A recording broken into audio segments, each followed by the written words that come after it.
완도와 더불어 함께하는 완도 주사랑교회. 오늘 우리에게 주신 하나님의 말씀은 느헤미야 11장 22절에서 36절까지 말씀입니다. 느헤미야 11장 22절에서 36절까지 우리 하나님 말씀 한 절씩 교독해서 읽도록 하겠습니다. 노래하는 자들인 아삽 자손 중 미가의 현손 마따냐의 증손 하사바의 손자 바니의 아들 우시는 예루살렘에 거주하는 레위 사람의 감독이 되어 하나님의 전 일을 맡아 다스렸으니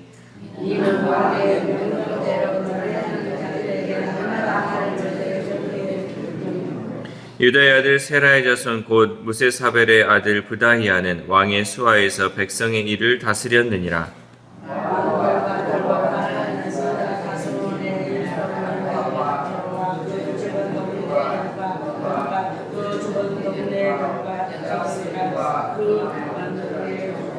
또 예수아와 몰라다와 벨벨렛과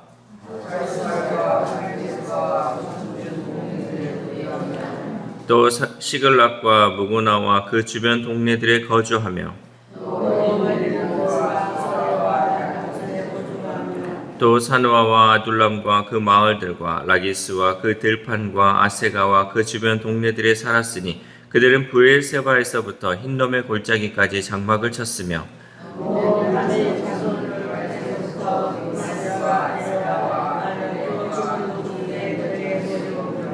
아나돗과 놋과 아나냐와 하딕과 스보임과 느발락과 같이 읽겠습니다. 유다에 있던 레위 사람의 일부는 베냐민과 하파였느니라. 아멘. 할렐루야. 오늘도 하나님께 주시는 말씀을 통하여서 오늘 하루 하나님 은혜로 살아가는 귀한 하루 되시기를 소망합니다. 날씨가 춥죠? 깜짝 놀랐습니다. 잠바를 입지 않으면 날씨가 갑자기 추워져가지고 이럴 때 조심해야 되는 게 감기 조심하시고 환절기에 우리가 감기 조심하셔야 돼요. 이 말씀 오늘은 이스라엘 백성들이 이제 포로지에서 귀환한 후에 예루살렘과 유다 땅에 재정착함으로 마침내 이스라엘이 회복되어 가고 있는 모습을 오늘 말씀을 통해 이제 소개하고 있습니다. 비록 느헤미야 시대의 이스라엘은 여전히 이방의 압제 아래에 있기는 했지만 국가의 틀을 마련하고 온전한 회복을 향해 나아가고 있었다는 사실이죠. 우리도 고난과 시련에 맞닥뜨릴 때가 많이 있죠. 이런 상황에서 온전한 회복을 위해서 우리는 어떠한 삶을 살아가야 할지 오늘 말씀을 통해서 함께 은혜 받는 시간이 되시기를 바랍니다. 먼저 22절, 23절 말씀 함께 읽겠습니다. 22절, 23절 시작. 노래하는 자들인 아삽 자손 중 미가의 현손 마따냐의 증손 하사바의 손자 바니의 아들 우시는 예루살렘에 거주하는 레위 사람의 감독이 되어 하나님의 전 일을 맡아 다스렸으니 이는 왕의 명령대로 노래하는 자들에게 날마다 할 일을 정해 주었기 때문이며. 아멘. 이스라엘은 왕과 이 제사장이 분리된 나라였어요. 그러니까 왕은 왕에 있어서 통치하는 행정과 또 여러 가지 정치적인 부분을 왕이 다스렸고 또 제사장은 하나님께 예배하는 부분을 이렇게 맡아서 했다라는 거죠. 그래서 왕이라고 해서 제사장을 마음대로 임명하거나 해임할 수 없었고 또 제사장이 정치나 행정을 좌우할 수 없었습니다. 그래서 솔로몬 시대에는 예루살렘에서 이 왕궁을 건립하고 또 성전을 따로 건축을 했었죠. 그런데 지금은 이 유다 공동체가 페르시아의 지배 아래에 있었기 때문에 독립된 왕이 없어서 이런 권력 분립은 불가능한 상황이었어요. 그러니까 왕과 제사장이 따로따로 세워져야 하는데 지금 이 상황에서는 온전한 이스라엘이 회복되지 않았기 때문에 또 페르시아라는 그 나라의 지배 아래에 있었기 때문에 온전하게 이런 것들이 갖춰질 수 없었다는 거죠. 하지만 이 느헤미야는 페르시아의 왕 아닥사스에 의해 임명된 총독으로서 왕의 권세를 대신해서 노래하는 자들을 세웠습니다. 이 성전에서 노래하는 자들을 세웠다는 것은 다윗의 전통을 이어가면서 그것을 다시금 회복하기 위해 노래하는 자들을 세웠다는 거죠. 특별히 이제 본문에 소개하고 있는 노래하는 자들인 아삽의 자손 중에서 우시는 예루살렘에 거하는 레위 사람의 감독이 되어 성전 예배를 위해 왕이 내린 양식과 재정을 관리하고 노래하는 자들을 분배하는 일을 담당했어요. 오늘 본문에도 보면 23절에 보면 날마다 할 일을 정해 주었다는 거예요. 여러분, 제가 이건 이제 올 한 해는 이런 일을 좀 맡아서 하시고 올 한 해는 이런 일을 좀 했으면 좋겠습니다 하면서 권면을 하기도 해요. 그리고 자기가 해야 할 일을 나는 올해 이런 일을 해야겠다, 또 내게 맡겨진 일은 이것이다 할 수는 있지만 매일매일 그 일을 정해줬다는 거예요. 날마다 여러분 일을 정해주면 여러분이 그 일을 정해주는 것도 어렵고 그 일을 감당하기도 어려울 거예요. 그러나 이 노래하는 자들이 날마다 할 일을 이 우시라는 사람이 정해 주었다는 거죠. 이렇게 직분자는 맡은 일을 성실하게 수행하기 위해 헌신하는 자세가 있어야 돼요. 비록 그 일이 어렵고 힘들다 할지라도 내가 그 일을 맡았으면 그것에 있어서 나를 희생할 수 있는 것, 또 나를 헌신할 수 있는 자세가 필요하기 때문입니다. 그렇지 않으면 자기 직분을 성실하게 수행하기가 너무나도 어렵죠. 내가 헌신하지 않고 내가 또 희생하지 않으면 내 일을 감당하기란 쉽지 않습니다. 우리는 우리에게 주어진 모든 삶 가운데 헌신함으로써 자기 직분을 성실하게 감당하여 또 우리에게 맡겨진 하나님의 그 여러 가지 역할 중에서 특별히 세상 가운데 빛과 소금의 역할을 감당해야 할 줄 믿습니다. 또한 유다 자손과 베냐민 자손이 예루살렘 외에 거주했던 성읍들을 소개하고 있는데 그 성읍들이 이제 25절에서 36절까지를 쭉 소개하고 있습니다. 원래 이스라엘은 12지파가 있었어요. 12지파로 각 지파별로 나눠진 그 자치권을 가지고 하나님께서 나눠주신 땅에 살았죠. 그러니까 여호수아 시대에 땅들의 이 배분을 했다는 거죠. 그래서 12구역에 있어서 12지파가 있어야 되는데 전에도 얘기했듯이 이스라엘이 이제 두 개의 나라로 분리가 됐잖아요. 남유다와 북이스라엘. 그래서 우리나라로 얘기하면 북한과 남한이 이렇게 나눠졌는데 북이스라엘, 북쪽에는 10개의 지파가 있었고 또 밑에 남유다에는 2개의 지파가 있었어요. 그래서 유다 지파와 베냐민 지파는 남유다에 속했고 나머지 10지파는 이제 북이스라엘에게 속했는데 먼저 멸망했던 곳이 북이스라엘. 아수르에 의해서 북이스라엘이 10개의 지파가 먼저 망했고 그 다음에 이제 바벨론에 의해서 남유다에 있던 이 유다와 베냐민 지파가 망하는 모습을 보였는데 이 10지파는 아수르에 의해 멸망한 뒤에 흩어져 버렸어요. 그래서 이 지파라는 것 자체가 구분하기 어려운 상태로 되어 있다 보니까 이 10지파를 다시금 회복시키기란 어려웠다는 거죠. 그래서 이스라엘에는 유다와 베냐민 두 지파만 여전히 이제 남아있는 그 상황이었습니다.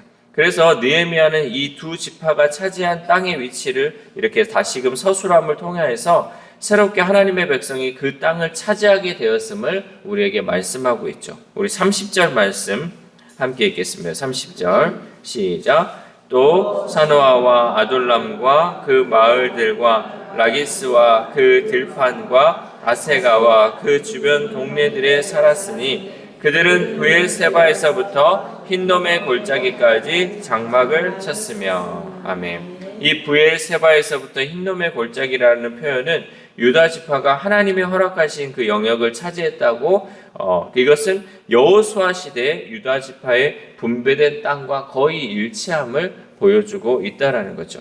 또 유다 지파에 이어 베냐민도 성읍들이 서술되고 있는데 그 역시 과거 여호수아 때 분배받았던 지역인 이 베냐민 지파에 할당되었죠. 그 중에 33절 말씀 함께 읽겠습니다. 33절 시작. 하솔과 라마와 깃다임과. 아멘.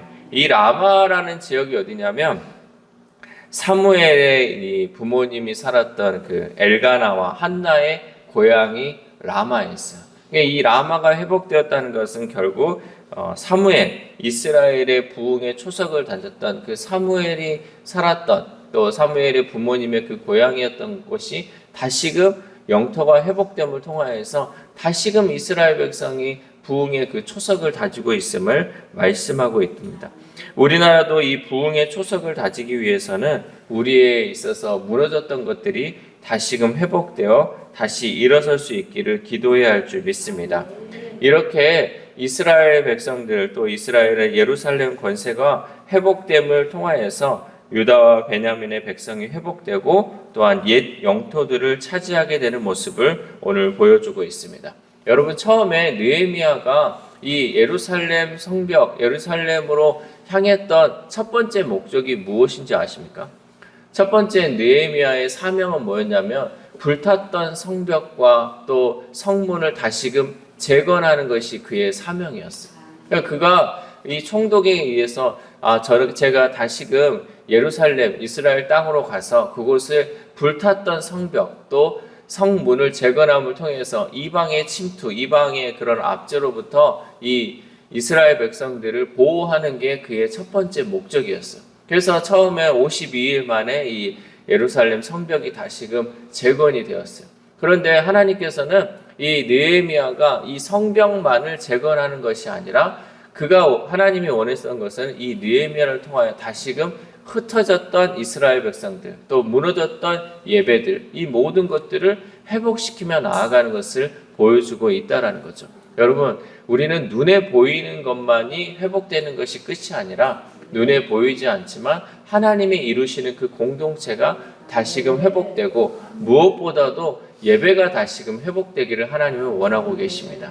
여러분, 예배 안에는 우리가 말씀도 있고요, 기도도 있고 찬양도 있고 우리 공동체 안에서 서로 사랑하는 것도 다 포함되어 있습니다. 특별히 우리 주사랑교회 가운데에서도 하나님이 원하시는 것들이 회복되기를 소망합니다. 우리의 무너졌던 것들이 무엇인지를 여러분 오늘 새벽에 기도하실 때 정말 내 안에 무너졌던 것들이 무엇인지 다시금 기도함을 통하여서 그것에 대한 회복을 이루시기를 소망합니다. 내가 예배가 무너졌다면 예배를 다시금 회복하고 내 가정이 무너졌다면 가정의 회복을 위해서 기도해야 할 줄 믿습니다. 또 내가 그동안 이 코로나 시기를 거치면서 하나님께 기도하지 못했다면 이제 다시금 기도의 영성을 회복함을 통하여서 하나님과의 관계를 회복할 수 있는 우리 모두가 되시기를 소망합니다. 그래서 각자 우리에게 무너졌던 것들이 무엇인지, 또 특별히 우리 주사랑교회 가운데 무너졌던 것들은 무엇인지 여러분 기도함을 통해서 그것을 깨닫고 그것을 위해 더 기도할 수 있는 저와 여러분 되시길 소망합니다. 제가 아무리 앞에서 이것을 놓고 기도하자 저것을 놓고 기도하자 해도 내 마음에 또 감동되는 것들이 다 달라요. 그렇기 때문에 여러분이 오늘 새벽에 또 특별히 기도할 때 하나님 내 안에 무너졌던 것들, 또 내가 속해 있는 이 공동체 가운데 무너졌던 것들이 무엇인지를 깨닫게 해주시고 그것이 회복됨을 통하여서 우리가 눈에 보이는 회복이 아니라 진정한 이 마음으로 또 영적인 것이 회복됨을 통하여 하나님과의 그 관계 또한 회복될 수 있기를 기도할 수 있기를 소망합니다. 그래서 이 느헤미야를 통하여서 하나님께서는 성벽뿐만 아니라 유다 공동체를 재건하고 더 나아가 이스라엘을 다시금 재건하는 모습을 우리에게 보여주고 있는 것입니다. 이처럼 하나님 나라는 사람이 세우는 것이 아니라 하나님이 세우시는 줄 믿습니다. 우리는 그 역사에 쓰임 받을 뿐입니다. 우리를 통하여서 하나님이 일하시지만 모든 것은 하나님께서 일하신다는 것이죠. 그러므로 우리 모두는 우리의 작은 헌신을 통해서 하나님이 이루는 거대한 역사에 동참하는 그 영광을 누려야 할 것입니다. 오늘 하루를 살아감에 있어서 하나님이 이루시는 그 거대한 역사에 쓰임받는 삶, 그리고 무너진 것을 다시 회복하는 곳에 쓰임받는 삶을 살아가는 저와 여러분 되시기를 주님의 이름으로 소망합니다. 기도하겠습니다. 하나님 감사합니다. 오늘도 느헤미야 말씀을 통하여서 우리의 무너졌던 것들을 다시금 회복시키시는 하나님의 놀라운 역사를 다시금 깨닫게 하심에 감사를 드립니다. 하나님 그 일에 쓰임받는 우리가 되게 하시고 그 일을 이루어감을 통하여서 온전히 하나님께 영광 올려드리는 우리의 삶이 될 수 있도록 도와주시옵소서. 하나님께서 말씀하신 것은 반드시 이루시는 하나님인 믿습니다. 하나님 우리가 약속의 그 말씀을 붙들고 늘 기도하며 나아가오니 하나님 그 말씀대로 이루어 주시고 그 말씀의 역사를 경험하며 나아갈 수 있는 우리 주사랑 공동체 될 수 있도록 도와주시옵소서. 하나님 특별히 날씨가 이렇게 갑자기 쌀쌀해지는 가운데 우리 성도들 하나님 건강 지켜주심을 통하여서 하나님 주시는 건강함으로 주의 일 잘 감당하며 나아갈 수 있는 우리 모두가 될 수 있도록 도와주옵소서. 특별히 아픈 환우들 하나님 붙들어 주시고 이 급변하는 날씨 가운데 그 건강 하나님 붙들어 주심을 통하여서 하나님이 회복시키시고 하나님이 고쳐주심을 통하여서 온전한 회복으로 하나님 영광 올려드리는 우리의 환우들 될 수 있도록 도와주옵소서. 또한 우리의 다음 세대 우리의 자녀들 날마다 하나님 말씀을 통하여서 그의 삶 가운데 무너졌던 예배가 회복되어지게 하시고 무너졌던 기도가 회복되어지게 하시고 무너졌던 그 가정이 회복됨을 통하여서 하나님 주시는 놀라운 은혜로 우리의 자녀들 우리의 다음 세대들 온전히 하나님 영광 올려드리는 삶이 될 수 있도록 도와주시옵소서. 오늘 하루를 살아갑니다. 하나님 오늘 하루 또한 만나는 사람들 또 내가 속해 있는 그 공동체 가운데 하나님 무너졌던 것들이 무엇인지 다시금 회복해야 할 것들이 무엇인지를 하나님 깨닫게 하여 주심을 통하여서 하나님의 사람으로서 그 회복을 이룸을 통하여 하나님과 또한 온전한 관계를 이루어 나갈 수 있는 우리 주사랑 공동체 될 수 있도록 도와주시옵소서. 이 모든 말씀 우리를 구원하여 주신 예수 그리스도의 이름으로 기도드립니다. 아멘.